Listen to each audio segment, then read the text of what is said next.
세계에서 가장 강한 군인이라고 평가받는 사람들이 있습니다. 네팔의 구르카라고 하는 그런 군인이에요. 아마 관심 있는 분들은 들어보셨을지도 모르겠습니다. 그래서 이 네팔이라는 나라는 군인을 수출을 합니다. 그래서 네팔에 가면 용병 양성 학원이 있어요. 실제로 유럽에 영국이라는 나라, 여러분 잘 아시죠? 영국이라는 나라는 구르카 군인들의 용맹함과 전투력을 알고 영국 왕실을 지키는 로열 구르카 여단이라고 하는 구르카 용병들만 사용하는 군인들이 있어요. 이들이 얼마나 잘 싸우는지 인터넷에 조금만 검색해 보면 다양한 사건들이 기사로 나옵니다. 여러분, 그 중에 하나만 소개하자면 2010년에 구르카 군인으로 활약하다가 막 전역한 비슈누라고 하는 그 전직 구르카 병사가 열차를 타고 집으로 가고 있었습니다. 그런데 비슈누가 탄 그 열차에 한 40여 명 되는 강도가 들이닥친 거예요. 그리고 그 사람들의 지갑과 돈을 다 약탈하기 시작했어요. 총과 칼로 무장한 강도대가 들이닥쳐서 승객들을 위협한 것이죠. 비슈누는 그때까지는 다 잘 참고 있었습니다. 그런데 이 강도난 두목이 한 18살 먹은 소녀를 부모 앞에서 겁탈하려고 하는 거예요. 그 장면을 보는 순간 이 비슈누가 참지 않았어요. 이 구르카 용병들이 들고 다니는 아주 작은 단검이 있습니다. 그것이 그들의 상징이었는데 총과 칼로 무장한 40명의 강도들을 그 단검 하나로 싸워서 그 소녀를 구출해냈습니다. 이 일로 비슈누는 군대에서도 포상을 받고 포상금을 받았죠. 나라에서도 평생 동안 비행기표 할인, 기차표 할인 받을 수 있도록 조치를 했다 그래요. 그리고 당시 큰일을 당할 뻔했던 이 소녀의 부모도 너무 고마운 나머지 6,500달러의 돈을 이 비슈누에게 주려고 했는데 그것을 거절하고 그냥 집으로 돌아갔다 그럽니다. 그것을 거절한 이유에 대해서 비슈누가 이렇게 말했어요. 나는 군인이기 때문에 적과 싸우는 것은 당연한 일입니다. 여러분, 지금도 우크라이나와 러시아가 전쟁을 하고 있죠. 러시아가 우크라이나를 침략하고 전쟁이 시작되자 여러분, 우리나라의 전직 군인들이 용병으로 우크라이나에 들어가서 러시아와 싸웠던 것 여러분 혹시 알고 계십니까?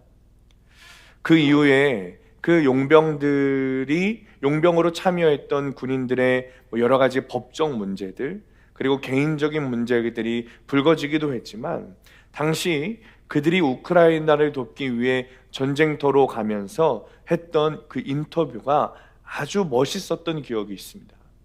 우리는 군인입니다. 불의를 위해 싸우는 것이 군인입니다. 싸워야 이길 수 있습니다. 여러분, 오늘 본문 너무 잘 아시는 본문이시죠? 어린 다윗과 거인 골리앗이 전투하는 장면입니다. 여러분, 골리앗의 키는 성경의 기록대로 보면 3m 정도 되었습니다. 그는 한 90kg에서 100kg 정도 되는 몸무게를 가지고 있었고 자기 키만한 칼을 들고 있었습니다. 여러분, 상식적으로 볼 때 다윗이 아니라고 할지라도 골리앗 앞에 선 사람은 싸우고 싶은 마음이 싹 사라질 것입니다. 그냥 도망칠 것 같아요. 실제로 이스라엘 군대는 블레셋과 이 엘라 골짜기에서 40일을 대치를 했어요. 이게 무슨 말인가 하면 이스라엘 군인들이 골리앗을 보고 싸울 마음이 들지 않는 거예요. 주저앉아 바라만 보고 있는 거죠. 절망하고 있는 거예요. 17장 16절 말씀인데 그 블레셋 사람이 40일을 조석으로 나와서 몸을 나타내었더라. 그러니까 골리앗이 40일 동안 이스라엘 앞에서 자기 몸을 내놓으면서 싸우자 아주 이야기하고 있는 거예요. 그런데 왜 이스라엘은 블레셋과 그리고 골리앗과 40일 동안 전투하지 않고 그냥 대치하고 있었던 것일까? 여러분, 오늘 본문 설교를 보면 본문을 묵상하면서 설교할 수 있는 여러 가지 그런 포인트들이 있지만 하나님께서 저에게 주시는 마음과 또 하나님께서 저와 여러분에게 하시고 싶은 말씀이 단 한 가지로 모아졌습니다. 그것은 싸워야 한다는 것입니다. 여러분, 싸워야 이길 수 있습니다. 이스라엘이 골리앗과의 전투에서 두려워하며 벌벌 떨고 모든 군인들의 사기가 떨어져서 이미 패배한 사람들처럼 사울도 이미 그런 패배한 장수처럼 있었던 이유는 싸우지 않았기 때문에 그렇습니다. 싸워보지도 않고 싸울 생각은 전혀 하지 않고 그냥 두려워하면서 앞에 있는 골리앗을 보고 지레짐작으로 우리는 이길 수 없을 거야, 이것은 이길 수 없는 싸움이야 라고 미리 판단하고 하나님께 묻지 않고 그냥 자기 생각대로 주저앉아 있는 거예요. 반대로 다윗의 모습을 보면 어떻습니까? 아버지의 심부름으로 형들에게 도시락을 갖다 주고 형들의 안부를 확인하러 전쟁터로 갔어요. 근데 분위기가 이상한 거예요. 전쟁터의 분위기가 이상한 거죠. 군인들이 싸울 그럴 힘이 있어야 되는데 다 축 처져가지고 주눅 들어 있는 겁니다. 그리고 어디선가 이상한 소리가 들려와요. 그 소리는 다윗이 제일 싫어하는 소리였습니다. 대적의 소리였고 하나님을 조롱하고 모욕하는 소리였어요. 그 소리를 듣자 다윗의 마음에 전투 의지가 활활 타오르기 시작해요. 그런데 다시 전쟁터에 있는 군인들을 둘러보니 싸울 생각은 하지 않고 골리앗이 외치는 소리에 벌벌 떨면서 두려워하고 심지어 도망가는 사람들도 있었습니다. 다윗이 그 모습을 보고 말합니다. 17장 26절에 다윗이 곁에 있는 사람들에게 말하여 이르되 이 블레셋 사람을 죽여 이스라엘의 치욕을 제거하는 사람에게는 어떠한 대우를 하겠느냐? 이 할례 받지 않은 블레셋 사람이 누구이기에 살아계신 하나님의 군대를 모욕하겠느냐? 내가 당장 가서 싸우겠다는 거예요. 싸우면 반드시 이길 수 있다는 거예요. 다윗이 사울에게 말합니다. 사울은 다윗을 말렸습니다. 당연하죠. 자신들도 이기지 못할 것 같은 골리앗인데 다윗은 아주 작은 소년이에요. 어른들의 갑옷은 너무 커서 맞지도 않습니다. 그런 작은 소년이죠.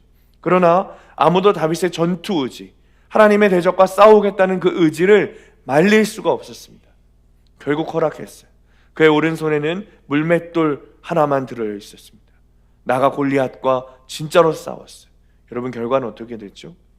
물맷돌 한 방에 골리앗이 쓰러졌고 넘어졌고 다윗의 손에 칼이 없으니 다윗이 얼른 날려가서 골리앗 손에 있는 칼을 들어 그의 목을 내리쳤습니다. 그리고 이스라엘과 블레셋과의 전투는 이스라엘이 승리했습니다. 여러분, 다윗이 골리앗을 이길 수 있었던 이유가 무엇입니까? 싸웠기 때문에 그래요. 주저앉아 있지 않고 싸웠기 때문에 그렇습니다. 물맷돌이 강해서가 아닙니다. 싸웠기 때문에 이긴 거예요. 여러분, 우리도 싸워야 합니다. 우린 하나님 나라의 군대입니다. 우린 그냥 앉아서 적군이 쳐들어와도 그냥 주저앉아 놀고 먹는 사람들이 아니에요. 내 앞에 지금 사탄 마귀와 대적들이 우글우글거리고 있습니다. 그 대적을 이길 수 있는 방법이 뭐죠? 그냥 주저앉아 있으면 이길 수 있습니까? 그냥 바라만 보고 있으면 이길 수 있습니까? 이미 그런 생각을 하고 있는 것부터 패잔병의 모습인 거예요. 싸워야 합니다. 그래야 이길 수 있어요. 저는 한국 기독교인으로서, 특히 감리교인으로서 정말 자랑스럽게 생각하는 역사 중에 하나가 목사님들이 독립운동에 적극적으로 참여했다는 거예요. 물론 당시에 신사참배를 한 목사님들도 있었어요. 친일행위를 한 목사님들도 있었어요. 그러나 수많은 독립운동을 주도했던 분들이 바로 목사님들이었고 특히 감리교 목사님들이었습니다. 제가 자주 이야기하는 정말 존경하는 전덕기 목사님은 자기가 담임하던 상동교회 지하실을 신민회 회의 장소로 내주었어요. 그리고 안창호와 더불어서 신민회를 조직했어요. 상동교회 청년이던 이준 열사를 헤이그 특사로 보낸 사람이 전덕기 목사님입니다. 또 민족대표 33명 중에 16명이 그리스도인이었고 그 중에 9명이 감리교인이었고 목사님들이었어요.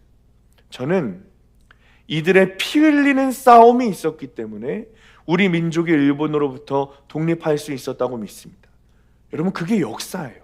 싸웠기 때문에 승리한 거예요. 여러분, 개신교인들을 뭐라고 부르냐면 프로테스탄트라고 부릅니다. 프로테스탄트가 무슨 뜻인가? 저항하는 사람들이라는 뜻이에요. 여러분, 우리의 정체성은 저항하는 사람들이에요. 그리스도인의 정체성은 싸우는 사람들이에요. 가톨릭의 부패한 권위들, 잘못된 복음에 저항하고 싸워 승리했던 사람들이 그리스도인들이에요. 개신교인들이에요. 만약 1517년 10월 30일에 마틴 루터가 비텐베르크 성당에 그 문짝에 가톨릭에 대한 95개조 방방문을 붙이지 않았다면, 정말 그가 생명의 위협을 받으면서까지 싸우지 않았다면, 과연 우리는 진짜 복음, 바른 복음을 되찾을 수 있었을까? 그럼 불가능했을 거예요. 싸우지 않았다면 불가능했습니다. 싸워야 승리할 수 있습니다. 여러분, 우리가 예수님에 대해 착각하는 것이 있어요. 예수님이 사랑만 하셨다는 것입니다. 여러분, 예수님은 싸우셨어요. 그러니까 바리새인들이 싫어했고 유대인들이 싫어했던 거예요.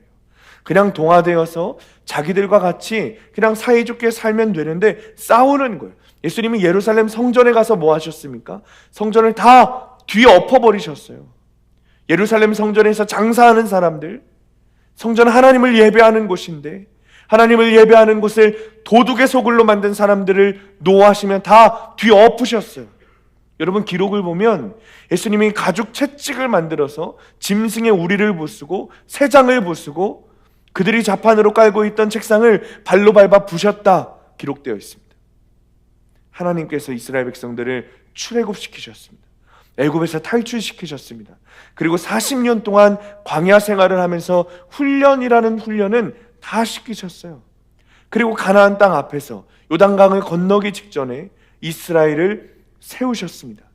1년이면 충분한 애굽에서 가나안까지의 거리를 40년 동안 훈련시키셨으니 이스라엘 마음에 어떤 마음이 들겠습니까? 이 정도 훈련을 받았으면 충분하지 않겠는가 생각했을 거예요. 그런데 요단강 앞에 딱 서보니 거인과 같은 사람들, 튼튼한 장벽을 갖춘 요새가 눈앞에 있어요. 이스라엘은 그냥 아무도 없는 땅, 무혈 입성하는 땅, 그런 땅에 들어가기를 원했어요. 그런데 그들 눈앞에는 가나안 7족속이 눈앞에 있는 가나안 땅이 들어오는 거예요. 그곳이 이스라엘 민족들이 들어가 살아야 할 땅이라는 거예요. 이게 무슨 말인가? 하나님은 분명 이스라엘 백성들을 위해서 가나안 땅을 약속하셨지만 그 땅을 차지하기 위해서는 어떻게 해야 되는가? 싸워야 된다는 거예요. 이스라엘이 싸워야 된다는 거예요. 우리가 싸워야만 하나님이 약속하신 그 언약을, 그 약속을 성취할 수 있다는 거예요. 이것이 영적 진리입니다. 그런데 보면 우리는 싸우지 않아요.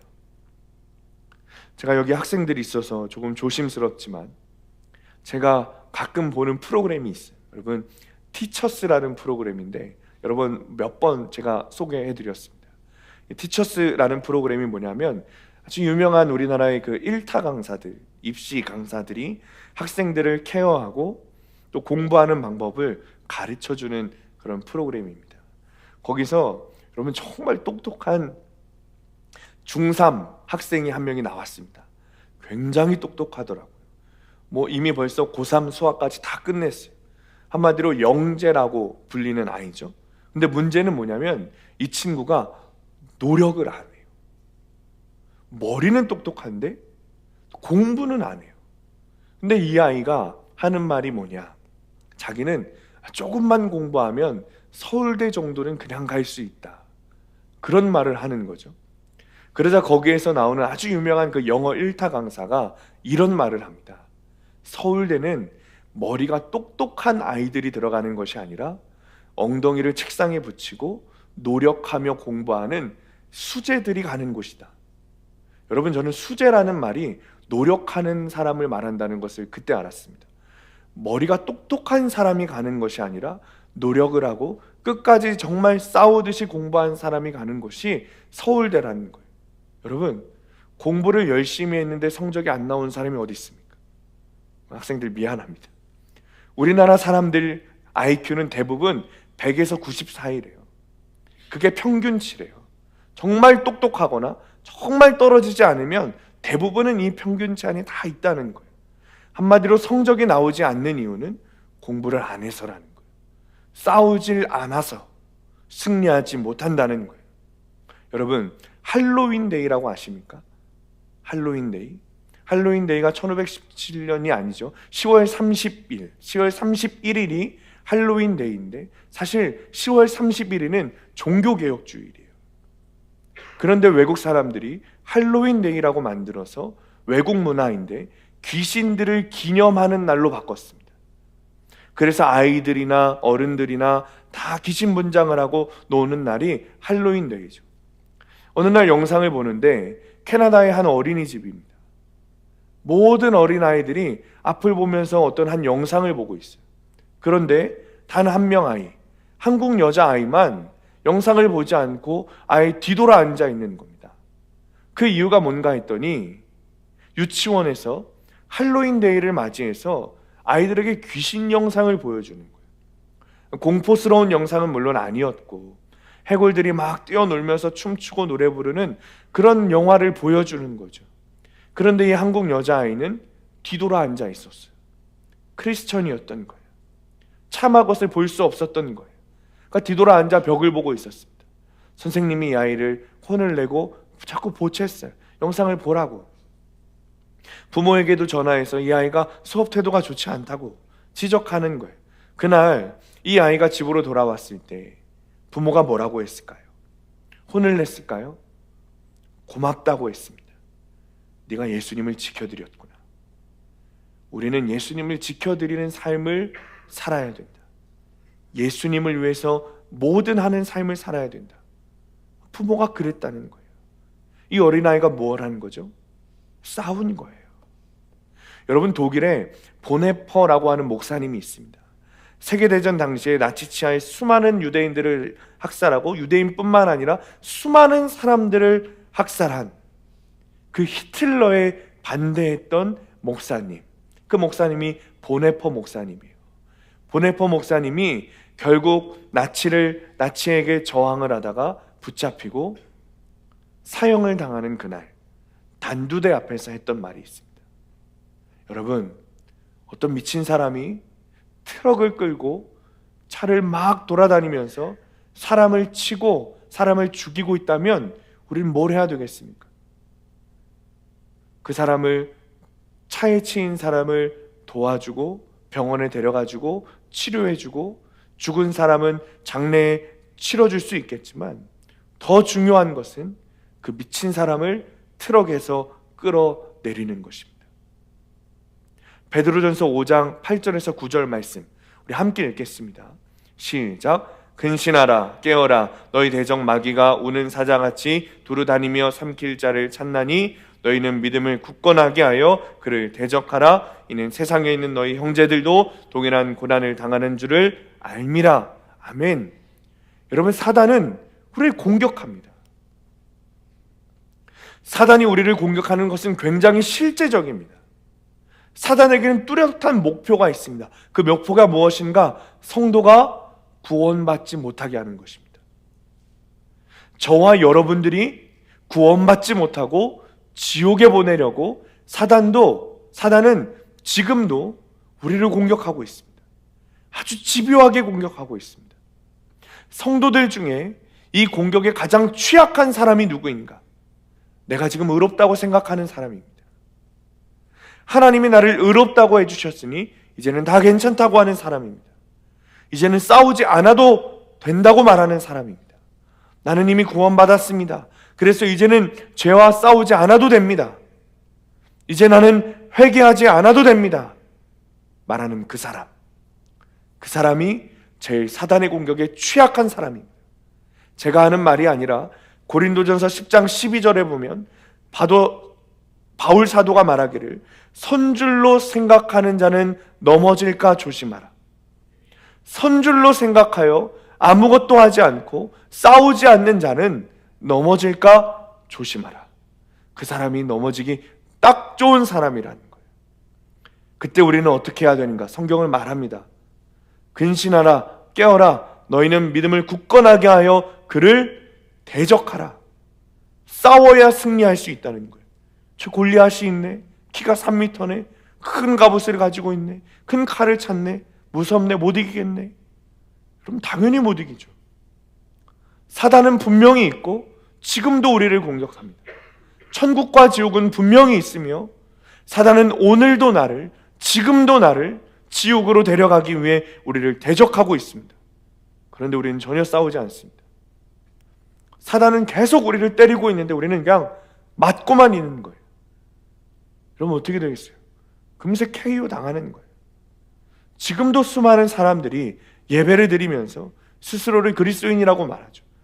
태어나면서 죽기까지 울타리 안에, 교회 울타리 안에 있는 사람들이 엄청 많습니다. 모태신앙으로 태어나서 부모님 손에 끌려다니면서 교회 나가고 여름 성경학교 가고 수련회 가고 그러다 예수 믿는다고 생각하고 좋은 배필 만나서 교회에서 결혼하고 목사님 주례로 결혼하고 열심히 살다가 교회장으로 장례 치르고 생을 마감하는 사람들이 수두룩빽빽하죠. 이게 일반적으로 그리스도인들이 생각하는 신앙생활입니다. 그런데 문제는 그들의 실제적인 삶 가운데 싸움의 흔적이 없다는 거예요. 여러분, 신앙은 싸움이에요. 영적 싸움이에요. 우리가 지금 그냥 살아가는 것이 아니라 모든 삶에서, 여러분 교회 밖에서 살아가면서 뿐만 아니라 교회 안에서도 여러분의 모든 삶은 지금 영적 전쟁 중입니다. 그런데 사람들은 영적 안일함으로 사단의 존재를 인정하지 않고 지옥이 없다고 말하는 목사들도 있습니다. 전혀 영적으로 무장되지 않는 거예요. 그냥 안일하게 교회만 왔다 갔다 습관적으로 예배드리고 주구장창 사단의 공격에 맞기만 하다 그냥 가는 사람이 있습니다. 어디로요? 지옥으로. 신앙이 아니에요. 그건 믿음이 아니에요. 여러분, 신앙은 싸움이에요. 그래서 하나님께서 우리를 하나님의 군대라고 부르시는 거예요. 우리를 하나님의 군사라고 부르신 이유가 있습니다. 싸워야 하기 때문에 그렇습니다. 싸우지 않으면 하나님 나라 군대가 아닙니다. 우리는 예수님을 만난 그 순간부터, 예수님을 안 그 순간부터 우리가 죽는 그날까지 싸워야 돼요. 여러분, 한번 생각해 보십시오. 오늘 아침에 내가 교회 오기 전에 내가 영적으로 승리하기 위해 무엇과 싸우고 왔는가? 내가 지난 일주일 동안 나는 영적으로 승리하기 위해 무엇을 하고 어떤 싸움을 하고 왔는가? 여러분, 생각이 나십니까? 내가 싸웠던 흔적, 내가 싸웠던 그 싸움의 현장, 영적 싸움의 전쟁터를 자신 있게 말할 수 있습니까? 그것에 대해 내가 자신 있게 대답할 수 있는가? 아니면 대답할 수 없는가? 그 질문에 대한 대답이 내 영적 실상인 거예요. 우리는 잘 먹고 잘 살기 위해서는 잘 싸웁니다. 내 사업이 잘 되기 위해서, 내 공부가 잘 되기 위해서, 내 승진이 잘 되기 위해서 계약을 따내고 영업을 하고, 여러분 다 싸워서 얻어낸 것들 아닙니까? 그냥 되는 것이 어디 있어요? 아무것도 그냥 되는 것이 없어요. 제가 어느 날 제 친구가 아파트에 청약 추첨하러 가야 된다고 그러길래, 야, 너무 궁금하잖아요. 어떻게 하는지. 같이 한번 가보자. 같이 갔어요. 여러분, 싸움이더라고요. 여러분들이 살아오면서 집 하나 얻어서 들어가는 것조차 여러분 싸우지 않으면 얻지 못합니다. 그런데 우리는 구원에 대해서는 이상하리만큼 싸우지 않고 얻으려고 합니다. 싸우지 않아요. 그냥 예수님이 하시는 것이지, 나는 연약하니까 아무것도 못하지, 퉁 치면서 예수님께 그냥 넘겨버립니다. 그리고 삶에서 전혀 영적 싸움을 하지 않아요. 그러면서 구원은 얻기는 원하죠. 지금도 사단이 우는 사자처럼 여러분을 잡아먹기 위해 도사리고 있다는 사실을 명심해야 합니다. 성경은 우리에게 분명히 말했습니다. 근신하라, 깨어라, 믿음을 굳건하여 대적하라. 싸워 승리하고 구원을 얻는 여러분들 되시기를 축원합니다. 적용 질문입니다. 난 하나님의 군사라는 것이 믿어집니까? 내가 피하고 싶은 영적 싸움은 무엇입니까? 그 싸움을 피하는 이유는 무엇입니까? 과거에 그리고 현재 내가 싸우고 있는 영적 전쟁은 무엇입니까? 그렇다면 우리가 싸워야 할 그 분명한 대상이 무엇인가? 여러분 알아야 되지 않겠어요? 여러분, 우리는 죄와 싸워야 돼요. 사단은 죄를 틈타고 들어와요. 여러분, 우리가 이렇게 착각하는 거 있어요. 물론 그 순서가 맞을 수도 있습니다. 사단이 우리를 공격해서 우리가 넘어질 때도 있어요. 그러나 여러분, 사단이 우리에게 들어오는 것은 우리의 죄를 틈타 들어오는 거예요. 그리스도인들 중에 죄를 그냥 놔두는 사람들이 있어요. 흘러가는 대로 흘러가겠지. 그냥 교회 다니면서 착하게 살면 되겠지. 이게 죄인지 아닌지 구분도 못하고 그냥 사는 대로 사라지는 대로 사는 사람들이 너무 많아요. 그냥 예배 드리면 되겠지, 교회 다니면 되겠지, 앉아만 있으면 되겠지. 안 됩니다. 죄에 예민해야 돼요. 그리고 싸워야 돼요. 남자분들, 요즘 여성들도 마찬가지죠. 음란의 영과 싸워야 돼요. 기도하는데, 회개하는데 삶에서는 전혀 싸우지 않고 습관적으로 음란물을 보고 다른 여자를 보고 남자를 보고 음욕을 품고 저 남자와 한번 살아봤으면 좋겠다, 저 여자와 한번 살아봤으면 좋겠다, 내가 저 남자랑 살면 저 여자랑 살면 아무 걱정 없을 텐데. 마음대로 생각하죠. 마음대로. 의지적으로 싸워야 돼요. 피 흘려 싸우지 않으면 이스라엘처럼 그냥 골리앗만 쳐다보다가 그냥 주저앉는 거예요. 싸워보지도 않고 그냥 벌벌 떨면서 두려워 떨다가 시간이 지나면 어떻게 우울해지죠. 불안해지죠. 공황장애가 오죠. 나는 안 되는가 보다. 평생 그렇게 패잔병처럼 살아가는 거예요. 결국에는 내가 하나님의 군대인 줄 알았는데 알고 보니 내가 골리앗이었어요. 43절 함께 있습니다. 시작. 블레셋 사람이 다윗에게 이르되 네가 나를 개로 여기고 막대기를 가지고 내게 나아왔느냐 하고 그의 신들의 이름으로 다윗을 저주하고. 골리앗이 다윗에게 왜 나를 개로 여기냐 말합니다. 여러분, 다윗은 골리앗을 개로 여긴 적이 없습니다. 속으로는 개로 여겼을 수도 있겠습니다. 그러나 너 개야 라고 말한 적이 없단 말이에요. 그런데 골리앗은 스스로 자기를 개라고 여겨요. 그 무슨 말이죠? 골리앗은 아마도 평소에 그냥 그렇게 사람들에게 화를 내고 폭력적으로 행동했던 거예요. 여러분, 내 안에 그런 포인트들이 있지 않습니까? 습관처럼 올라오는 죄. 나도 모르게 골리앗처럼 습관처럼 화를 내고 습관처럼 분노를 하는 거예요. 여러분, 그런 사람들은 이상하게 칭찬을 해줘도 화를 냅니다. 누가 오늘 주일에 아주 이쁜 옷을 입고 왔어요. 그래서 야, 오늘 옷이 너무 예쁘다, 너무 잘 어울린다. 그러면 뭐라고 해야 돼요? 고마워, 받아줘야 되는데, 여러분, 습관처럼 화내는 사람은 뭐야? 그럼 원래는 안 이뻤다는 거야? 뭐 나 무시하는 거야? 뭐야? 갑자기 화내는 사람들이 있다니까요. 여러분, 있지 않습니까? 습관적으로 화내는 거예요. 그런 사람들은 다가가기 어려워요. 주위에 사람들이 없어요. 혹시 내 주위에 사람들이 없으면 혹시 내가 그런 사람은 아닌가 확인해 보십시오. 또 습관적으로 남을 정죄하는 사람, 뒷담화하는 사람이 있어요. 누구랑 앉아있으면 막 속에서 올라와서 누구 하나는 욕해야 속이 시원해요. 우리 속자님 욕해야 시원하고, 누구 권사님, 누구 집사님, 누구 욕해야 속이 시원해요. 그냥 앉아있으면 누구 하나는 그냥 씹어야 속이 시원하지, 안 그러면 잠을 못 자요. 몸이 찌뿌둥해서. 여러분, 싸워야 돼요. 싸우지 않으면 승리할 수 없어요. 그냥 주저앉아 보고 있다고 내 습관적인 죄가 다 해결되지 않습니다. 여러분, 우리가 기도하지 않습니까? 주님, 음란의 죄를 이기게 해주십시오. 분노하지 않게 해주십시오. 그만 남을 판단하게 해주십시오. 더 구체적으로 기도해야 돼요. 누굴 향해서 음란함을 품었는지, 내가 어제 내 자녀에게, 내 부모에게 화를 쏟아낸 것, 직장에서 상사를 판단하고 뒷담화하고 우리 권사님, 속장님, 집사님 욕했던 것, 정죄했던 것, 무시했던 것, 내가 뭘 어떻게 했는지 회개해야죠. 근데 더 중요한 것은 내 안에 올라오는 그 영적인 죄들, 나를 지옥으로 끌고 가려고 하는 죄와 내 삶에서 의지적으로 싸워야 돼요. 음란한 마음이 올라오면 그 자리를 피해야 돼요. 혼자 있으려고 하지 말고 얼른 사람들이 있는 곳으로 가야 돼요. 핸드폰에 음란 행위를 돕는 어플들 지우시기 바랍니다. 사진, 동영상 다 지우십시오. 자꾸 분노하는 마음이 올라오죠. 화가 나는 마음이 올라오죠. 일단 물을 한 잔 마시고 뒤돌아서야 합니다. 이미 다 화를 냈다면 가서 반드시 미안하다고 사과하십시오. 그게 싸우는 거예요. 그 사람과 싸우는 것이 아니라 자꾸 화를 내고 싶은 내 자아 싸우는 거예요. 싸우지 않으면 어떻게 되는가?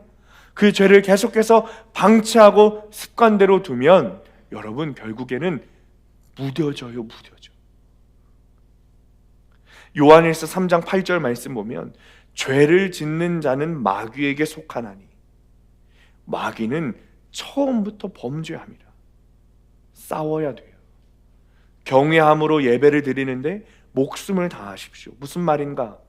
주일 예배, 수요 예배, 금요 예배, 새벽 예배 드리면서 내가 죄를 지을 시간을 주님께 드리는 거예요. 예배 드리는 시간에 여러분 죄는 못 지을 것 아니에요. 내가 죄 짓지 못하도록 주님께 내 시간을 주님께 드리는 거예요. 그게 싸우는 방법 중에 하나예요. 예배가 없는 시간에도 교회 오셔도 됩니다.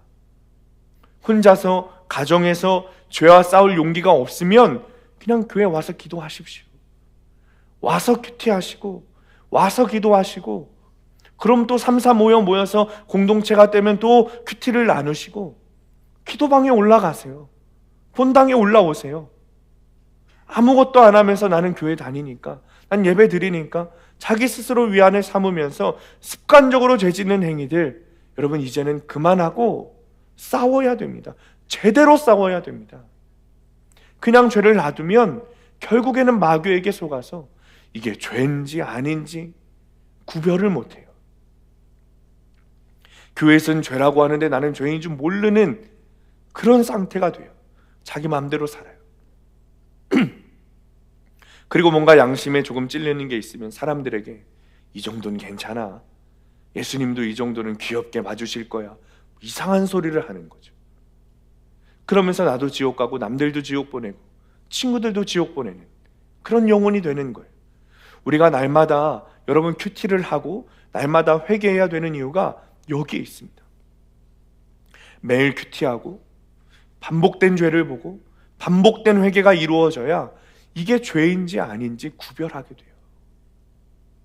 그리고 그 죄와 반복하여 싸워 이길 수 있는 거예요. 여러분, 반복적으로 싸우는 것이 굉장히 중요합니다. 한 번 싸우고 끝나는 것이 아니에요. 같은 죄를 여러분 반복적으로 싸워야 돼요. 우리가 예수 믿어 의롭다고 하는데 여러분 정말 여러분의 모든 죄가 해결되었습니까? 여러분들이 예수 믿는다고 고백했던 그 순간 정말 여러분들이 짓고 있는 모든 죄가 다 끊어져 버렸습니까? 더 이상 죄 짓지 않습니까? 우리가 그렇지 않다는 거예요. 매일 큐티하면서도 해도 안 되는 나를 보면서 또 보면서 회개하고 또 회개하고, 그래도 또 안 돼도 또 말씀 붙들고 일어나 싸우는 거예요. 그래야 조금씩 변해가요. 싸우기를 포기하지 마십시오. 우리는 가끔 골리앗과 같은 상황에 마주치죠. 내가 해도 안 되는 상황, 죄와 싸우려고 해도 어느 순간 되는 것 같다 기뻐하다가도 넘어져 낭망하고 절망하고 무너질 때 있지 않습니까? 포기하지 마십시오. 무너졌다고 포기할 것이 아니라 100번 넘어지면 101번 말씀 붙들고 일어나 싸울 준비를 하는 거예요. 포기하는 순간 그대로 마귀에게 속은 자가 되는 거예요. 한 가지 분명한 것은 내가 싸우기만 하면 승리합니다. 여러분, 그 이유는 이미 우리보다 먼저 이 싸움의 결과를 승리로 결론낸 우리의 대장 되신 분이 있으세요. 45절에서 47절 우리 함께 읽습니다. 시작. 다윗이 블레셋 사람에게 이르되 너는 칼과 창과 단창으로 내게 나아오거니와 나는 만군의 여호와의 이름 곧 네가 모욕하는 이스라엘 군대 하나님의 이름으로 내게 나아가노라. 오늘 여호와께서 너를 내 손에 넘기시리니 내가 너를 쳐서 내 목을 베고 블레셋 군대의 시체를 오늘 공중의 새와 땅의 들짐승에게 주어 온 땅으로 이스라엘의 하나님이 계신 줄을 알게 하겠고 또 여호와의 구원하심이 칼과 창에 있지 아니함을 이 무리에게 알게 하리라. 전쟁은 여호와께 속한 것인즉 그가 너희를 우리 손에 넘기시리라. 아멘. 여러분, 이 싸움을 치르는데 두려워하지 마십시오. 우리가 치르고 있는 이 영적 전쟁 가운데 우리보다 앞서 싸우신 우리의 대장 되신 분이 있으십니다. 이 영적 전쟁 가운데 가장 중요한 게 이거예요.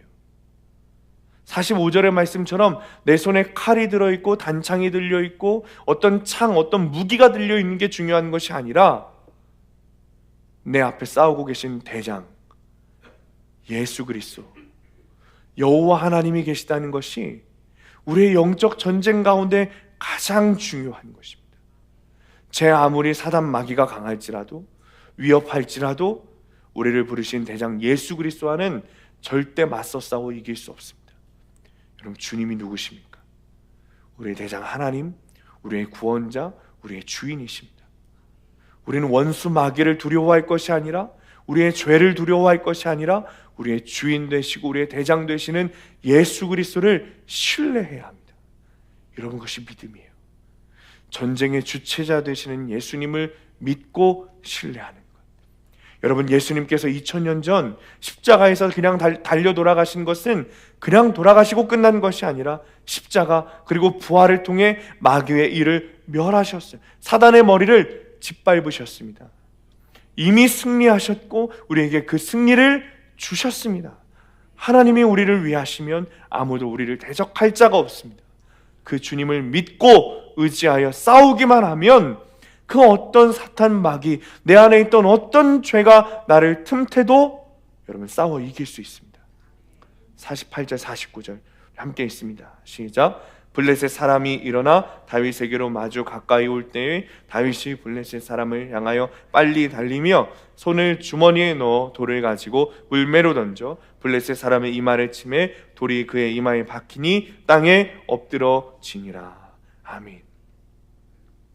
여러분, 이 역사적인 사건 가운데 다윗이 물맷돌 하나로 골리앗을 쳐 죽였던 이 역사적인 사건 가운데 여러분, 우리가 고백할 수 있는 것은 단 한 가지예요. 물매를 든 조그만 소년이 다윗 3m가 되는 그리고 튼튼한 위협적인 갑옷과 칼을 들고 있는 골리앗을 이겼다는 사실 앞에 여러분, 우리가 고백할 수 있는 단 한 가지는 하나님이 하셨다. 여러분, 이 고백밖에는 다른 말을 할 수가 없습니다. 사랑하는 성도님들, 여러분들이 붙들어 매고 있는 죄와 싸워야 합니다. 싸우기만 하면 그 전쟁의 결과로 우리는 주님이 하셨습니다 라는 고백을 하게 될 것입니다. 이미 주님이 작정해 놓으신 결과입니다. 아무도 이 승리의 결과를 바꿔놓지 못합니다. 이 진리를 붙잡고 싸워 여러분의 삶 가운데 놀라운 구원의 역사가 일어나게 되시기를 축원합니다. 적용 질문입니다. 죄를 짓는 시간이 많습니까? 아니면 죄와 싸우는 시간이 많습니까? 내가 싸우고 있는 죄는 무엇입니까? 없다면 죄와 싸워보지 않았다는 것이 인정됩니까? 있다면 구체적으로 어떻게 죄와 싸우고 있습니까? 대장 되신 예수님을 믿고 죄와 싸우기를 결단하시겠습니까? 말씀을 마칩니다. 여러분은 어떤 영적 싸움을 하고 있습니까? 사랑하는 성도님들, 죄와 싸워야 합니다. 싸우지 않아서 승리하지 못하는 거예요.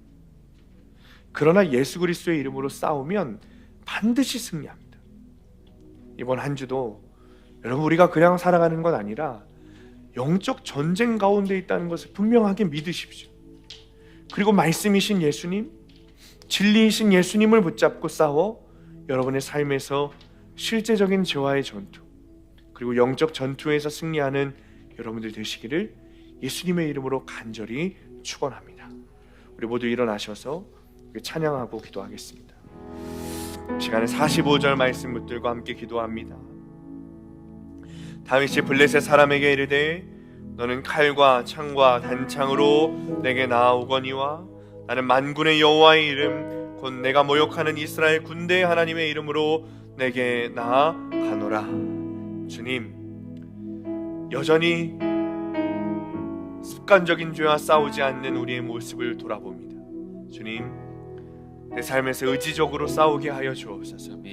주저앉아 있는 것 아니라 주의 이름으로 나를 붙들고 있는 죄와 싸워 이기게 하여 주옵소서. 음란과 탐욕과 거짓말과 교만과 인정중독과 주님, 내 삶의 영적 전쟁 가운데 죄와 싸워 승리하게 하여 주옵소서. 아멘. 주님, 가족 구원을 위해서도 그냥 주저앉아 바라만 보고 있는 것 아니라 우리 가정 안에 붙들고 있는 죄와 싸워 가족 구원이 이루어지게 하여 주옵소서. 아멘. 시간에 주님 이름 부르시고 함께 통성으로 기도하겠습니다. 저 하늘에 내 소망이 있으니 시간에 주님 앞에 예수의 길,